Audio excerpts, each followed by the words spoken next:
voyez bien un bras de fer qui s'est installé entre d'un côté ce collectif de médecins, de l'autre le ministre de la Santé qui juge cette grève irresponsable. Forcément, ça ne pouvait qu'empirer. Bah, pour mener une négociation et une discussion, il faut être 2 et C'est j'ai mieux. l'impression qu'il y a aucune des parties qui veut véritablement négocier.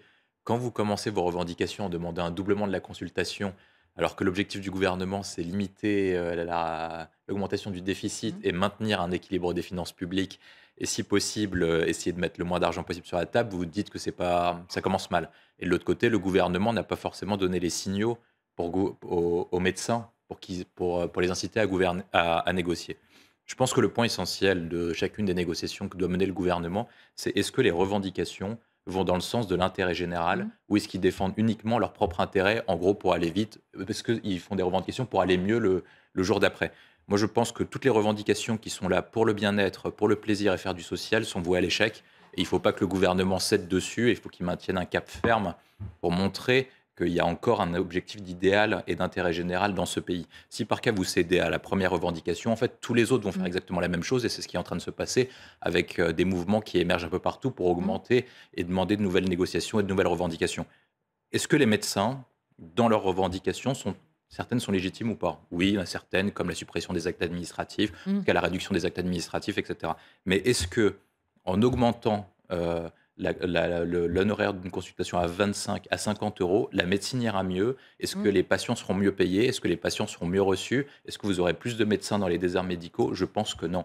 Si par cas, on ouvre une négociation en disant on augmente les honoraires mais que vous êtes prêt à faire des concessions et des sacrifices pour que la médecine de ville fonctionne mieux, pour que la médecine soit réorganisée, pour que notre système de santé aille mieux, je pense que oui, il faut ouvrir des négociations. Mais tant que les corporations se comportent, excusez-moi, comme des pirates, dire là Mmh. pour voler les Français et le pauvre contribuable qui est la bonne poire à se faire arnaquer à chaque fois, je pense qu'il ne faut pas négocier. Je voudrais qu'on écoute. Dire que les médecins généralistes français sont bien payés que les médecins généralistes dans l'Union européenne et dans les autres pays. Il y a une différence, c'est que les autres médecins généralistes dans l'Union européenne n'ont pas un revenu quasiment complètement garanti. À partir du moment où vous avez une pénurie de médecins généralistes, plus une assurance d'avoir des frais qui sont couverts, vous avez ce que moi j'appelle un revenu qui est garanti, donc du coup par le contribuable et par l'État. Et quand vous avez ce type de revenu, et donc vous avez une sécurité de revenus assez conséquente, il est normal qu'il soit un peu moins élevé que si par cas vous aviez plus de risques. Si véritablement ils étaient médecins libéraux, à ce moment-là, on supprime le numerus clausus, on supprime le remboursement de la part de l'État et on voit véritablement si c'est efficace et si autant de personnes viendraient faire des consultations. Et je pense que oui, on peut augmenter. Mais est-ce qu'ils OK. sont prêts à faire un deal en disant Heu, la part de 25 à Mmh. 50 euros, et bah, c'est pas l'État qui la prendra en charge, ce sera uniquement le patient. Et je pense que là, ils Oui, changeront mais de là, ça ne couleur. marchera après pas. Ah bah non, ça ne marchera pas. après C'est ce que je me dis. la question, c'est aussi cette question du secteur. Et de l'autre côté, nous, on se dit: «Il faut une réponse coordonnée», donc on attend.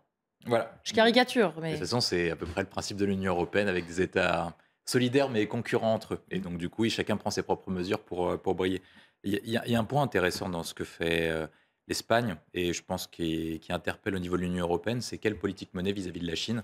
Est-ce qu'on mène une politique restrictive à leur égard en sachant qu'on a besoin d'eux pour qu'ils mmh, redémarrent le plus rapidement possible, parce que tant que la Chine ne repart pas, mmh, la croissance mondiale sera en berne. Et donc, du coup, je pense que c'est pour ça que la Commission européenne et les autres États membres, pour l'instant, laisse ouvert mmh. parce qu'ils se disent si par cas on met un message trop négatif à l'égard de la Chine et que Xi Jinping change de stratégie et décide de refermer, on a un véritable problème. Il y a un deuxième point aussi, je pense qu'il est idéologique, c'est qu'en fait on revient sur les débats qu'on a eus au premier semestre 2020, Mmh. auquel est-ce qu'il faut mettre ou pas un test, et qu'il y a beaucoup de personnes de l'Union européenne qui ne sont pas pragmatiques et qui se disent que le meilleur moyen c'est de développer son économie, c'est le libre-échange, et que par conséquent il faut mettre le moins de barrières possible à la liberté de circulation des personnes et des capitaux. Et en ça, on arrive à un point qui est particulier. Moi, je pense que l'Union européenne a montré qu'elle était capable de bouger en période de crise lorsqu'elle était pragmatique et lorsqu'elle faisait moins d'idéologie. Et je pense qu'on peut appeler au bon sens de la part de ses dirigeants en vue des prochaines semaines. Est-ce qu'on a besoin de la Chine pour qu'ils repartent? Oui, mais est-ce qu'on a besoin qu'ils soient en santé normale et de ne pas risquer notre population Mmh. aussi?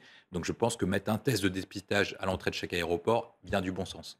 Sébastien Codesso, c'est ça, vous dites les touristes qui vont arriver là, à qui on va vendre un événement pendant un mois, les Jeux Olympiques, ils vont déchanter. Et est-ce qu'on sera en mesure, au-delà de ça, d'assurer véritablement leur sécurité, d'avoir véritablement enlevé les camps de migrants, etc. Tout ce qu'on nous promet depuis quelques mois maintenant. Moi, j'étais partisan du Paris 2024 pour les JO pour faire rayonner la France et la Mmh. capitale. Mais malheureusement, j'ai l'impression que ça va terminer comme la finale de la Ligue des Champions. C'est-à-dire que ça va se retourner contre Ça va nous être la faute des Anglais. à notre dépens. En fait, on va payer pour exposer au monde notre faiblesse et notre nullité. Et c'est malheureux à dire parce qu'en fait, Paris, je comprends pourquoi de plus en plus de personnes veulent quitter Paris parce qu'en fait, Paris, c'est pas une ville pour les Français. Mmh. C'est une ville pour les super riches et les super pauvres. C'est-à-dire que quand vous prenez la sociologie de Paris, vous avez aucune chance quand vous êtes en situation de classe moyenne ou même classe Mmh. moyenne supérieure de vivre à Paris. Pour acheter un appartement à Paris, il faut Mmh, c'est gagner impossible. entre 12 500 et 17 500 euros. Donc, ça, Ça rejoint réduit. pas. Ça rejoint pas. Pour donner une idée, pour ce montant-là, quand vous gagnez plus de 6 500 euros par personne, vous faites partie des 1% français les plus riches de France. Donc, ça paraît compliqué quand vous demandez à un couple de gagner 15 000 euros à deux. Donc, je pense que c'est très compliqué. Et en même temps, quand vous êtes en situation très défavorisée, par contre, vous pouvez vivre à Paris. Et je pense que c'est là le point essentiel. C'est la question de la politique qui a été menée et l'image qu'on a voulu donner à notre ville. On a voulu la rendre accessible à tout le monde, mais au final, en la rendant accessible, en fait, on a écarté toutes les personnes. On a supprimé les différentes forces qui faisaient Paris. La gestion, il n'y a pas besoin de revenir dessus, c'est une catastrophe absolue. Et je pense que c'est ça l'objet essentiel. C'est-à-dire qu'est-ce qu'on veut de Paris, qu'est-ce qu'on veut de notre capitale, et qu'est-ce qu'on a comme objet. Est-ce qu'il faut conserver un maire à Paris, par exemple? Moi, Mmh. je pose cette question, en fait, parce qu'à partir du moment où c'est la capitale et c'est la vitrine française, est-ce que c'est pas le rôle d'un gouvernement et d'un pouvoir national de pouvoir gérer Paris? Et je pense que ça peut Un être ministre en charge de Paris, Mais par c'était exemple. le cas je pense que Oui, ça- mais, jusqu'aux années 70-80. ça peut être un objet parce qu'en fait, comme l'a rappelé Céline Pina, vous aurez une mairie qui va être élue, qui va considérer qu'elle est propriétaire de la ville, alors que quand vous gérez Paris, vous gérez pas une ville comme les autres, vous gérez une ville non seulement qui est le cœur de capitale pour toute la région Île-de-France, mais vous gérez aussi le patrimoine de tous les Français. Chacun est propriétaire de Paris, en fait, en quelque sorte, puisque c'est notre vitrine, c'est notre image. Et quand Paris est affaibli et quand Paris est moche, je pense que chacun des Français souffre. Si, depuis le début, que les LR sont faiseurs de rois, finalement, cette assemblée peut leur permettre d'exister. Et en fait, on ne les entend pas. Pas beaucoup de propositions, honnêtement. Qu'est-ce qui marche pas? Qu'est-ce qui manque? Je pense qu'il leur manquait une incarnation et une stratégie. C'est-à-dire qu'ils ont une difficulté stratégique, les Républicains, depuis la constitution de l'UMP, c'est qu'ils ne savent pas s'ils sont un parti, en gros, chrétien-démocrate européen, un peu comme à la Merkel, à l'allemande, ou est-ce qu'ils sont un parti gaulliste, RPR, à l'époque, comme ce ils étaient originellement. Et tant qu'ils sont sur cette ambiguïté, ils n'ont pas de stratégie lisible. Parce que de quoi penser sur l'économie, quoi penser sur l'immigration, quoi penser sur l'Europe, quoi penser sur la place de la France dans le monde, etc. Toute leur stratégie découle de leur positionnement initial. Pour être retranscrit maintenant en termes actuels, ça veut dire qu'ils ont à peu près trois stratégies. Soit ils font l'alliance avec Macron, comme le propose Sarkozy, Mhm. et ils se disent on va remplacer Macron parce qu'après Macron, il n'y a plus rien, Ah, et il donc faut du coup, quelqu'un d'autre. on va piquer sa place. Et en plus, on se positionne en parti central pour lutter à la fois contre le RN et contre LFI. Ça peut marcher, ce que propose Sarkozy, mais ça a été refusé. La deuxième stratégie, c'est que vous faites une rupture complète face à Macron et vous allez draguer les électeurs de Zemmour, Mhm. les électeurs de Marine Le Pen en disant Macron, c'était le pire président de l'histoire, pire que Hollande, et nous, on va faire une rupture complète contre lui, tout a été nul. La difficulté, c'est qu'ils ne le font pas non plus parce qu'à plusieurs moments, ils le sauvent. Et en fait, vous avez la troisième stratégie que moi j'appelle la stratégie Bayrou, modem en fait. Ça veut dire qu'en fait, vous mettez au milieu et vous espérez récupérer des deux côtés. Mais vraisemblablement, pas. et on l'a vu en 2007 avec François Bayrou, c'est qu'en fait, vous perdez des deux côtés. Et c'est ce qui est arrivé avec Valérie Pécresse lors de l'élection présidentielle. Moi, je pense que les Français sont cohérents maintenant. Ils ont montré qu'ils ont été cohérents. Ils ont acté un changement de régime. C'est-à-dire qu'ils ont élu le président le plus expérimenté et en même temps celui qui incarnait le renouvellement alors que les autres ne l'incarnaient pas. Marine Le Pen étant candidate X fois et Jean-Luc Mélenchon, j'en parle même pas. À l'Assemblée nationale, ils ont dit à Emmanuel Macron ton projet est majoritaire de façon relative, mais on veut que tu négocies parce qu'on ne te donne pas carte blanche, d'où la majorité relative à l'Assemblée. Est-ce que les Français veulent pour autant changer à l'issue d'une éventuelle motion de censure la semaine prochaine, dans les 6 prochains mois? Est-ce qu'ils vont changer de vote? Je ne pense pas. Donc oui, il peut y avoir une motion de censure, mais il n'y aura pas un changement drastique à l'Assemblée nationale. L'équilibre des forces est tel que Emmanuel Macron pensait qu'en fait, dès qu'il serait réélu, la succession se jouerait, mais vraisemblablement, les Français ont donné les pouvoirs à Emmanuel Macron pour gouverner sous contrainte jusqu'à 2026. On va parler juste. C'est le point essentiel sur Valérie Pécresse. En fait, la question qui a été posée à Valérie Pécresse, c'est que Valérie Pécresse apparaissait comme une candidate expérimentée avec un haut profil gouvernemental. Mais à partir du moment où Emmanuel Macron proposait strictement la même chose et qu'elle-même avait dit qu'Emmanuel Macron reprenait son programme, Oui. quelle était l'utilité du vote de Valérie Pécresse à l'occasion de l'élection présidentielle 2022 ?